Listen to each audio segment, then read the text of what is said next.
it's working good. Good afternoon, everyone. Always worry about having like the slot after lunch because everyone's really full of food and feeling maybe a little bit sleepy. I know some of you had very long journeys, but Martin did a fantastic job, I think, of really introducing this session, and thank you for sharing your experience. I'm the Chief Executive of Youth Access. We're a national network for youth advice and counselling services. So our members are based in their local communities, they provide open access support, they're really kind of youth friendly, and support young people with whatever they've got going on in their lives. And we do that because we recognise that mental health doesn't exist in a vacuum. You know, I think a lot of that came home to us really strongly, it certainly did to me during the pandemic, but we know that if young people are facing challenges with housing, with access to education, with benefits, all of those things can affect and in some cases be affected by mental health. And we've heard today about the particular additional challenges facing newly arrived children and young people. We've talked this morning about trauma and loneliness and sense of belonging, as well as trying to grapple with a system which is incredibly complex and slow. You know, people waiting for 10 years, we heard about, for a decision, and the impact that that can have on people's mental health and well-being. I also wanted to pick up on a point that was referenced by Maya and by David when they spoke, which is about rights. And we take a rights-based approach at Youth Access. I think that's really important because actually under UN conventions, young people have a right to the highest attainable standard of mental health. And they have a right to be involved in the decisions about their individual care and about the systems that support them. So with that in mind, we have a fantastic panel here to talk to us. Could I ask you to introduce yourself if we start at the other end? Yes, my name is Feroz Ahmed. I'm a GP. I work as a senior GP at Meridian Practice in Coventry. I've been part of the team for more than a decade now. And Coventry and Meridian Practice does a wonderful job of looking after asylum seekers and refugees who come into Coventry area, or whether temporarily or on a settlement scheme. And I've been really, the experience I have during the last 10 years has taught me a lot.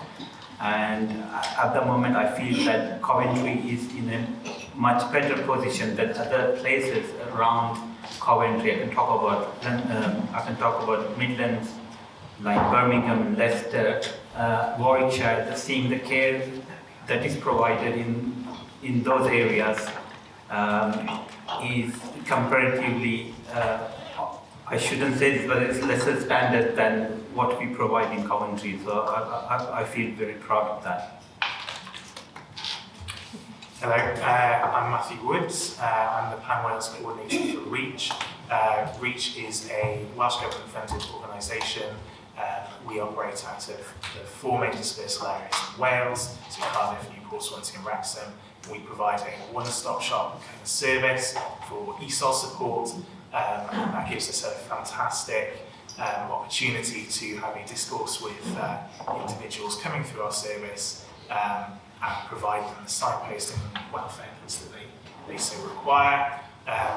We provide our own unique assessment that takes about an hour and a half to 2 hours, and that is kind of the determined time that we have to get to know each individual, get to know their needs, and figure out what support they need next. Hi everybody, my name is Ella Haikreli. I work for Refugee Council and I manage My View program, which is part of the therapeutic services. We see a lot of young people, mainly separated children, and can I start from the beginning? I'm a bit nervous. That is because, in fact, that we talk about mental health. It's very interesting. I've been in this country for a long time, but I came as a refugee. And once you're a refugee, it seems you're a refugee for the rest of your life. I went to university here, I studied here, and the rest of it.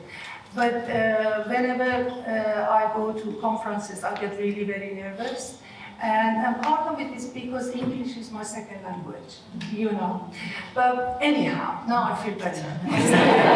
It's not my chance.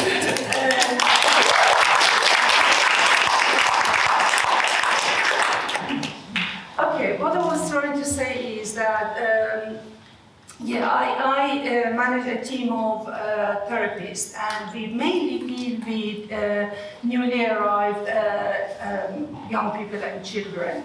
And we deal with those who are unaccompanied, and we try to offer them at the beginning 12 sessions of trauma-focused therapy. We, at the same time, try to deal with their practical needs as well. We have this strong view that we need to sort of amalgamate dealing with practical issues and mental issues around mental health and support together. Otherwise, it really wouldn't be, effective.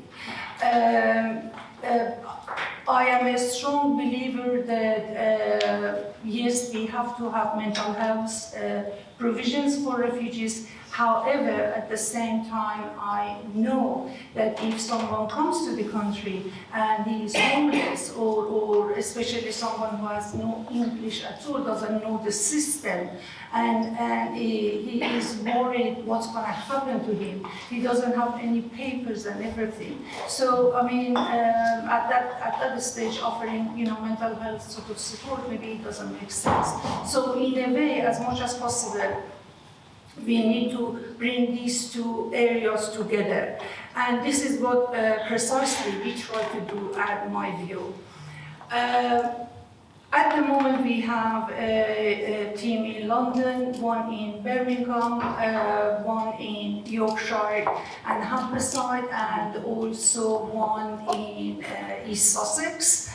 The majority of our clients, they fled war.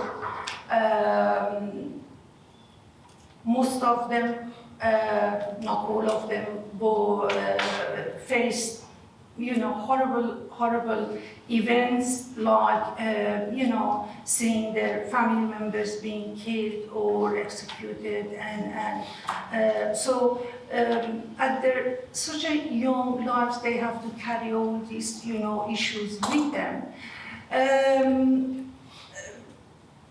Obviously, I don't want to go on and on and on. I think for someone who was nervous at the beginning, I'm doing well on that. But anyway, I'm going to stop now. But the whole thing is that we would like, as much as possible, to work with others and promote the rights of refugees, and also educate and offer training and support to mainstream service providers.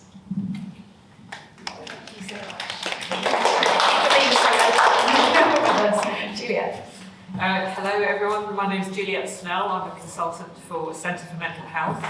Those of us who don't know us, we are a research and policy think tank working across the UK. The Centre for Mental Health has a particular focus in our sort of strategic aims around tackling health inequality and fighting for social justice in the context of mental health. So we approach every piece of work we do, regardless of the topic, through that lens of those who are less well supported and reached by good mental health. And I was very lucky to be the author of the evaluation of the A Million and Me programme, so the Power of the Ordinary, which is the final evaluation report, was written by me for my sins. And so that allowed me to work alongside PYF for 3 years or so, to help them think about learning and putting that learning into practice, not just for their own work, but really important events like this to share what they've learned with others. So I'm really privileged to be here to talk to that. I thought I might just reflect on just a couple of points from the evaluation in case it triggers some conversation. The evaluation really focused on what was working well to support children and young people's mental well-being. And in our final kind of summary of learning, we really began to recognise the importance of the world around children and young people in terms of supporting their mental health in the very broadest sense. We reflected a lot on the writings of an American academic, Anna Maston. If you haven't read her, I recommend you do. She talks about children's resilience, and she came up with this phrase called everyday magic or ordinary magic. It's ended up being in the title of the final evaluation. And it's really about these normative processes, these normal worlds around children and the people that they have everyday contact with, their access to leisure, to fun, to love, to joy, to words and language and ideas. It's those things that support a child to be resilient in terms of their mental health. And of course, it's those things that can be disrupted by adversity and transitions and difficult life experiences that colleagues have already spoken about. So I think it's really important for us to think about mental health and well-being in this very broadest sense. And A Million and Me, and very much I think PYF's work would support this, see mental health and mental health support as a spectrum, that we all are part of the mental health system. It's not something we have to be on a waiting list to get to. We all are, that you are the mental health system, I am the mental health system. So it's really about what ordinary magic we can all bring to the lives around young people to support them to be well and focusing on that resilience. I'll say more. Thank you so much. I'm already hearing some really kind of clear messages what's been said so far around the importance of thinking about how we support young people in a really integrated way, rather than thinking about we have some mental health needs over here and we have some practical needs over here. And yeah, I love the magic of the ordinary. That's wonderful. So if I could start off or develop the conversation a bit with a question for the panel, which is how can we support professionals who are working with young people to understand the particular needs and in particular the mental health needs of newly arrived young people? Would anyone like to pick that one up? Ella, you're nodding at me. What a good question. In my view, there is a gap, in fact, huge gap, that professionals who are working in the mainstream they don't have enough knowledge about the rights of refugees and why refugees are coming to this country, you know. So I think it's rather important, crucial, to give them training, but a training that is culturally appropriate as well. And based on that, then we can set up services that suits the needs of individual.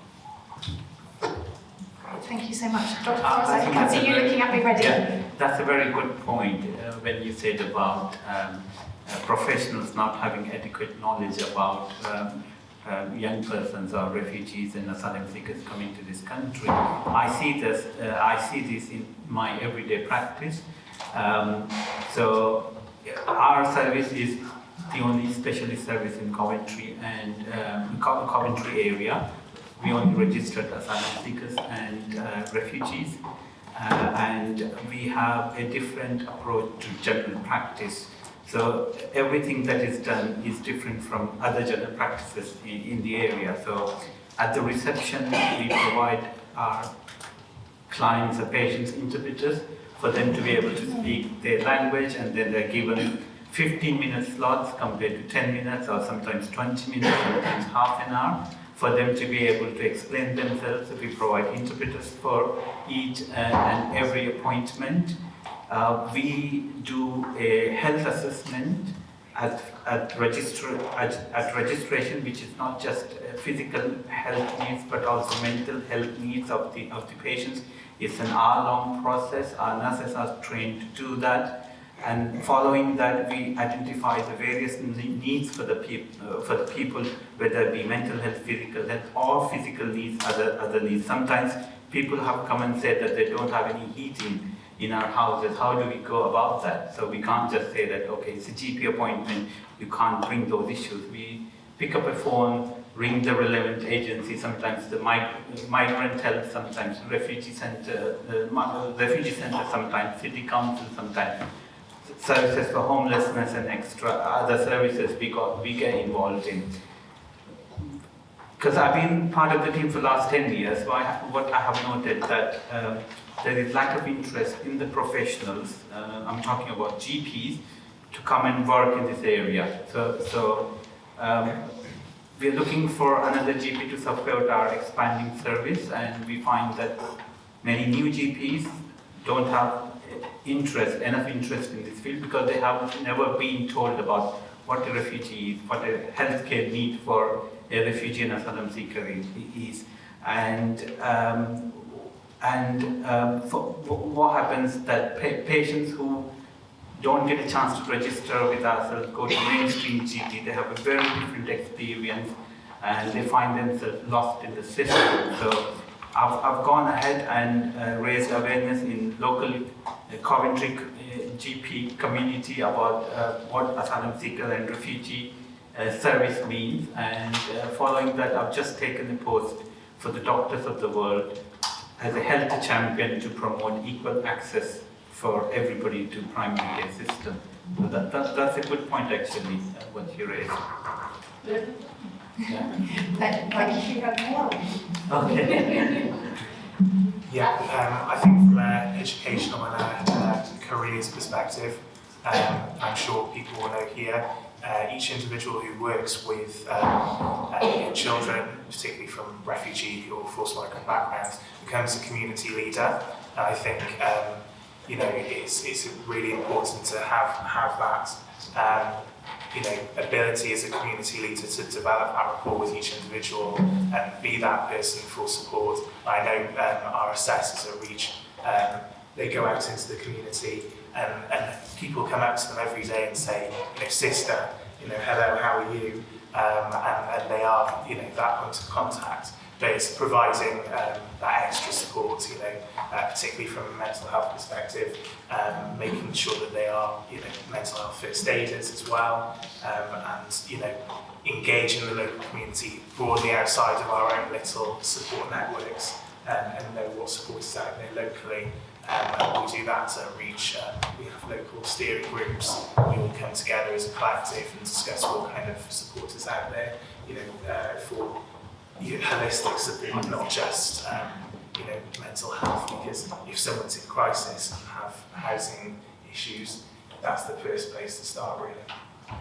Yeah, some really clear messages coming through in terms of that importance of how do we join up and make those connections between holistic and specialist services. Juliet, was there anything sort of from the evaluation work you've done that you'd like to contribute on that? I think I totally support what colleagues have said. I think I would also add a really important thing we learned when we were trying to support what we termed as trusted adults, so the people around a child or young person who they might already have a relationship and trying to support them to speak to that child's mental well-being, that quite often they were already doing that but didn't feel confident or qualified. And I think many of us have, I've worked in the mental health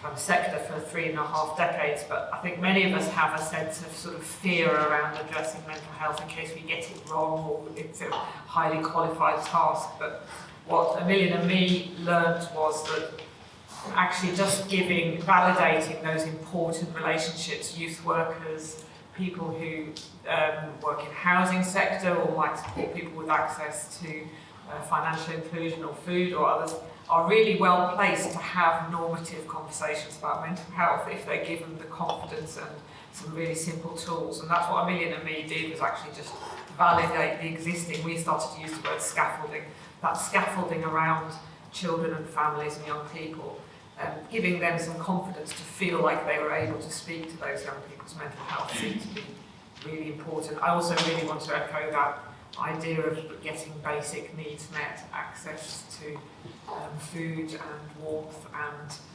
positive activities and sense of self are the building blocks to good mental health, and not ones that can be avoided or swerved, really. Great, thanks so much. So, yeah, that real need to make sure that we have integrated support for young people, that their basic and their physical needs are met, as well as mental health. Something that came through, I think, from what Matthew said as well, but what came through in the discussions earlier in education, thinking about having practitioners and professionals from those communities and the connections that they can make, and the confidence of other professionals and knowledge, just quite basic knowledge about young people newly arrived and why they might come and what their needs might be, and the confidence to have those conversations, which I agree, I think people can shy away from. I'd like to open it up now for any questions, comments, reflections from people in the room. Yeah, I can see a couple of hands up over there. If you could just keep your hands up.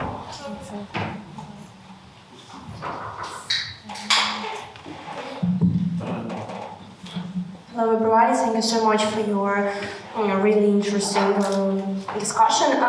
My name is Ola, I represent Shropshire Supports Refugee Organization, and before I make a question, I just wanted to say that mental health very connect with our success in our life, and according to the theory of pyramid of Maslow, it's like a triangle, and when in the bottom we have basic needs like food, work, stable work, accommodation, and then just going to the top, the up, we will think about our hobbies and mental health.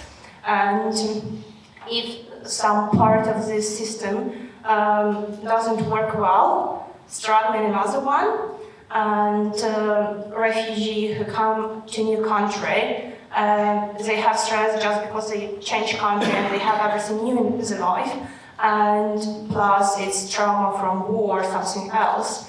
And when they need to build new life here, they meet with a lot of challenges.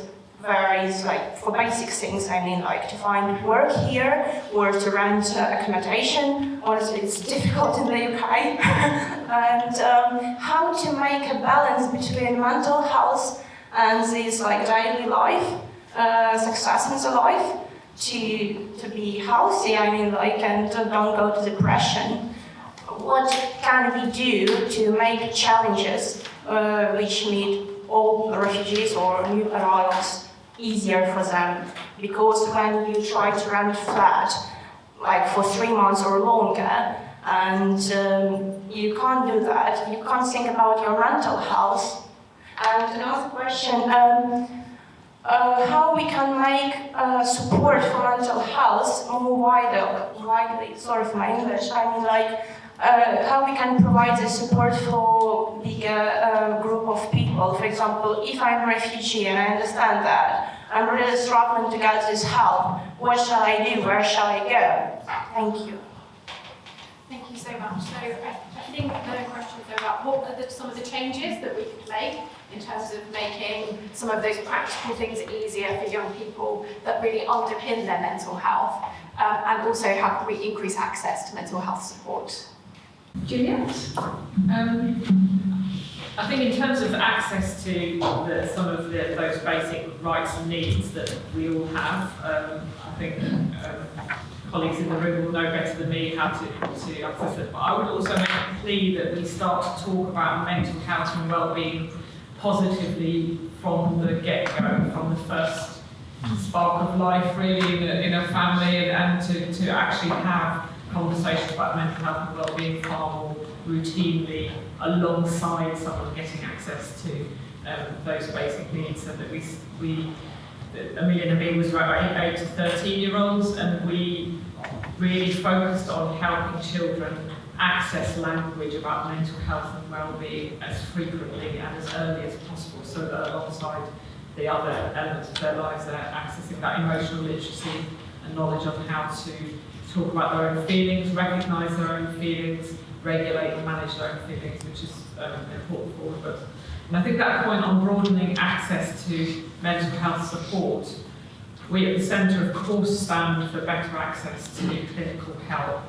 And I think we all know about the waiting lists for child and adolescent mental health services and similar clinical support across the UK, which is in most areas not getting any better.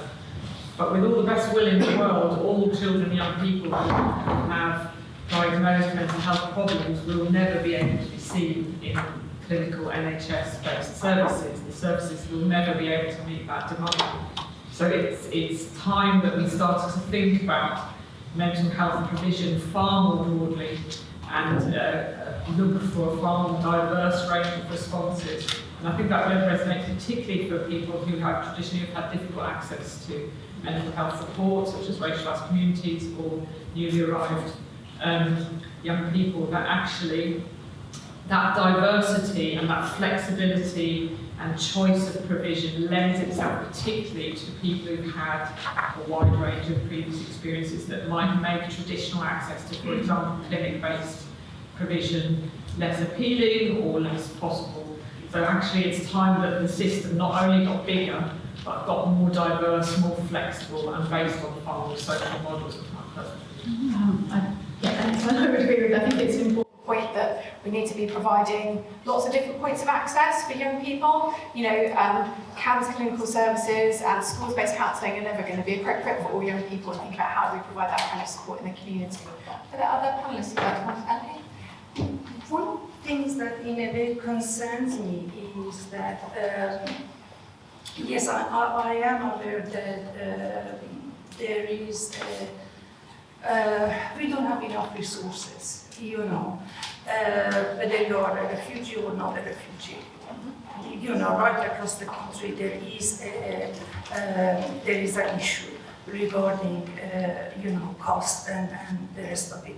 However, in terms of refugees, in particular separated children and young people, what I've noticed is that they are caught up in the system. For instance, if they are lucky and they are accepted by local authorities, and if they suffer from mental health issues, naturally they have to go to CHAM, you know. But then because of their different tier sort of system, sometimes they say that the person is so complex, the issue he has. So in a way, we cannot deal with the person. Or sometimes they say that, you know, first you have to have a diagnosis and then come to us. So the more I think about it, the more I come to this conclusion that education is the most important thing. You know, perhaps it has to be part of the, I don't know, education, say, to start at primary school, you know, teaching people, teaching young children that why refugees come here, what kind of rights they have under international law. And as a country who, in a way, is signatory to the convention, what do we have to do? Another thing that I would love to see, and maybe it sounds a bit realistic, but I think that when someone applies for asylum at the port of entry, it would be really very right, perhaps, and good practice that we have a welcome pack for them. You know, everything is written, you know, in the language of the person. So in a way, part of mental health issues and the deterioration of mental health issues is around the fact that people don't know what's going to happen to them. You know, I mean, if you are coming here on settlement and you have your family members or you know, mom and dad with you, it's different. You know, but when you come here, at the moment I have a 12 years old girl that I'm dealing with. You know, this child was brought here a year ago, and she didn't really know where she was going. You know, but then her parents were in hiding. So the only option they had, you know, the other family, extended family member, was to take the child, because it was the only child, out of the country, because the government of that particular country has this practice of taking the children in order to, in a way, get the parents to come forward, you know. So I think the education needs to start from the onset, and also us in charity sector, voluntary sector, have a better relationship, partnership with mainstream service providers, and hopefully then we could see some improvement. Some real practical suggestions. Thanks. Yes, Yes, can I just say something about the lady asked, how do I go about accessing mental health services? I think for foreigners, especially young children coming to this country, they won't have an idea what mental health is. I think it needs lots of education, but I see the care very fragmented, and some of the pieces have come together in Coventry. I can give an example. We have a refugee and migrant therapy services which take adults only but doesn't take any children. We have camps for looked after children that takes only children who are unaccompanied asylum seekers. We have a refugee mental health services which take people only coming through resettlement project. The rest of the people, we are talking about 2/3 of the population, and including perinatal services. So if a mother who is traumatized and is pregnant, she needs mental health support, so they have to go to perinatal mental health team. So, and there is no centralized coordination among the different services. So one good thing happened when the UK resettlement program came to Coventry. They brought their own psychological services for adults and children. I think I'd like to see that program to be extended to all the refugees, irrespective of their status in the country. They should have access to a service like that. Great. Again, a very practical suggestion. Thank you. I think we have time for one more question from the room. In the back. Thank you very much. I will be quick. So in your opinion, we are talking about developing the system so it is more responsive to the needs of refugees and people seeking asylum. And my question is, should we be developing this system by just introducing separate provisions for refugees, for people seeking asylum, so they have access to crisis, emergency support and long-term support?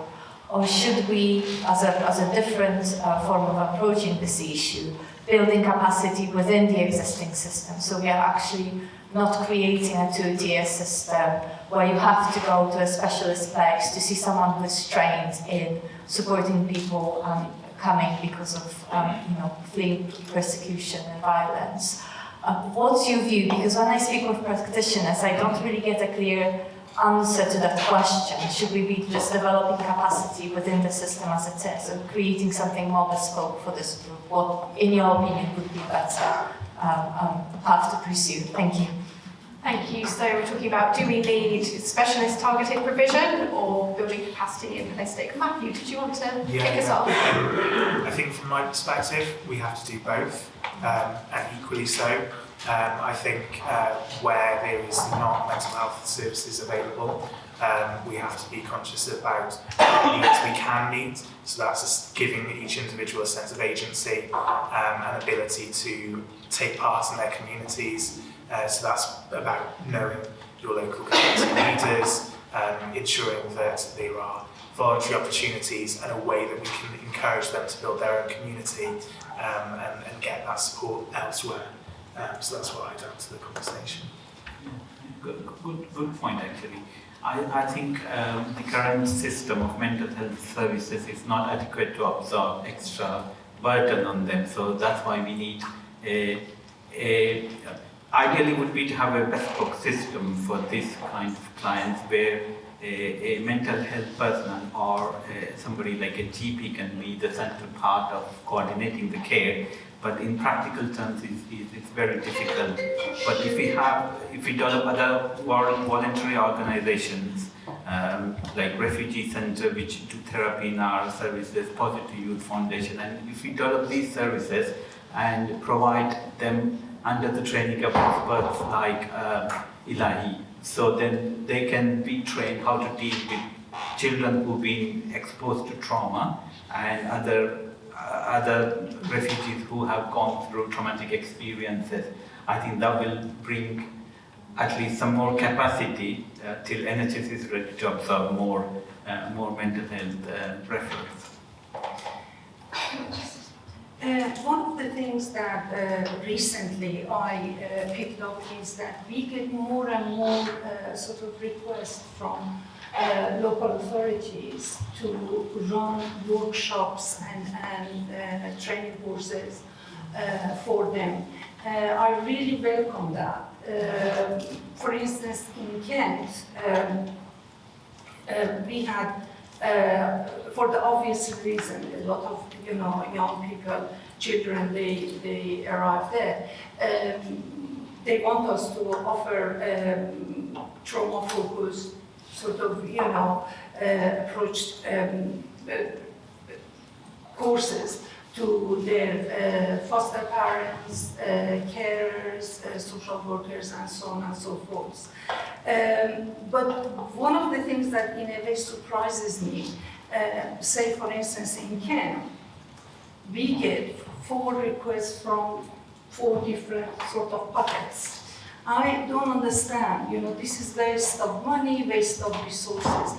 Why don't they get together? If there is a centralized, as you said, provision, I'm sure it works better, and also it is very, I don't think it's ambitious, it's definitely doable that us in charity sector, refugee sector, work with mainstream.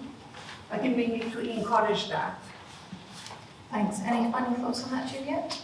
No, I would support exactly what was said by colleagues. I think both is the answer to your question, really, is exactly the word I would have said as Matthew did. I think people will need a safe space to go where they can feel that their needs are absolutely understood, but that must not come at the expense of the wider sector being challenged to learn more and do better. So I think there's a risk inherent in having targeted services that the wider sectors therefore think, well, that's job done. There's a specialist place where people with a particular set of needs, any kind of set of needs, can go to. Therefore, I don't need to take the trouble to learn. And I also really support the idea that that should be a universal expectation of all services rather than a nice to have. It should be a must have that people have at least a basic understanding of the experiences of newly arrived young people. So I think Health Education England might be a really good place to start there in terms of setting some standards around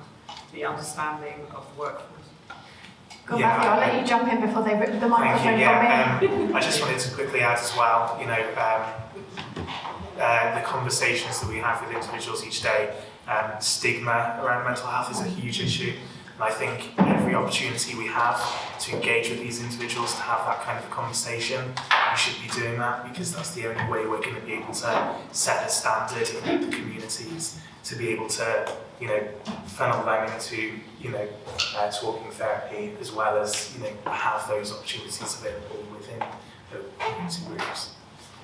This has been such a rich conversation, and thank you so much for sharing your expertise. It's been fantastic. And I know that you're going to take this onto your table discussions now, and I'm sure there will be even more points and great ideas coming out of it. But please, for now, help me thank our wonderful panel.